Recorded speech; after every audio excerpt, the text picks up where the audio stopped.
Celestial school కరెస్పాండెంట్ని మాట్లాడుతున్నా. నేను గత 2 సంవత్సరాల నుంచి ఇక్కడ మిద్దె తోట అయితే పండించడం జరుగుతుంది. నాకు ఈ కరోనా టైంలో ఖాళీ టైం దొరికింది కాబట్టి నాకు ఒక ఐడియా వచ్చి నేను పెట్టడం జరిగింది. 2 సంవత్సరాల నుంచి అయితే మా కూరగాయలు మేమే పండించుకొని తింటున్నాము.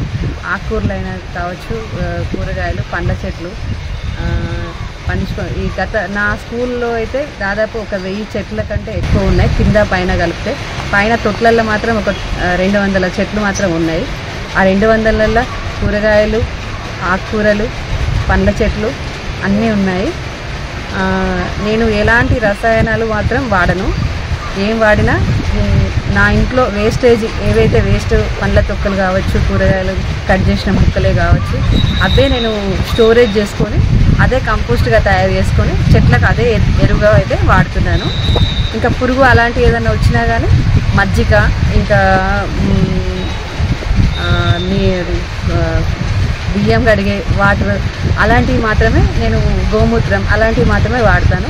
ఇంకేవి వాడను. 2 సంవత్సరాల క్రితం హెల్త్ చాలా ప్రాబ్లమ్స్ ఉండేది నాకు. ఇప్పుడు ఈ 2 సంవత్సరాలలో అయితే ఎలాంటి ప్రాబ్లమ్స్ అయితే రావటం లేదు. చాలా హెల్త్ క్యూర్ అయితే అయింది. ఇంకా మా సార్కి కిడ్నీలో స్టోన్స్ కూడా ఉండే, ఒకసారి సర్జరీ అయింది. మళ్ళీ ఒకసారి సర్జరీకి కూడా చేయించేటట్టు తయారైంది మళ్ళీ స్టోను, ఒక 15 mm వరకు. ఇంకా డాక్టర్స్ ఏమన్నారు, ఇంకా మళ్ళీ సర్జరీ కావాలన్నారు. సరే, ఆ టైంలోనే నేను ఈ రణపాల ఆకు, ఇంకొకటి తెల్లగర్జర ఆకు, అవి తెల్లగర్జర ఆకు అయితే రోజుకు విడిచి రోజు అట్లా కర్రీ చేసి పెట్టేదాన్ని. రణపాల ఆకు కూడా అట్లా 45 days తింటే మాత్రం ఆ స్టోన్ అసలు జీరో ఏం లేదు. చాలా జరిగింది, చాలా ఆశ్చర్యమైన ఆ ఇంప్రూవ్మెంట్ చూసి నేను చాలామంది పిల్లలకి ఇవ్వడం జరిగింది. ఇంకా పేరెంట్స్కి, ఇంకా ఎవరైనా నా దగ్గరకు వచ్చి నాకు స్టోన్ ఉంది అని బాధపడితే చాలు, వెంటనే వాళ్ళకి ఒక చెట్టు ఇస్తా. ఈ రణపాల చెట్టు ఏంటంటే ఆకు పెట్టినా కానీ అదొక మొక్క తయారవుతుంది. దానికి అంత విలువ ఉంది ఆ చెట్టు. చాలా మాకైతే రోజుకి ఒక కేజీ 2 కేజీలు అయితే పక్కా మాకు కూరగాయలు అయితే వస్తాయి, మా ఇంటికి మాత్రం సరిపోయేటట్టు.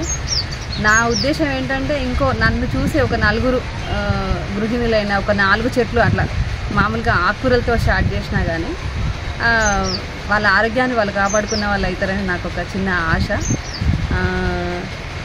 మేమైతే గత 2 సంవత్సరాల నుంచి అయితే మా కూరగాయలు, మా ఆకుకూరలు మాత్రమే తింటున్నాం. ఇంకా మాకు ఇప్పుడు బయట ఏమైనా తీసుకొచ్చుకొని వండుకున్నా కానీ మాకెందుకు ఆ టేస్ట్, అసలే మా టేస్ట్ మీదకైతే రావు.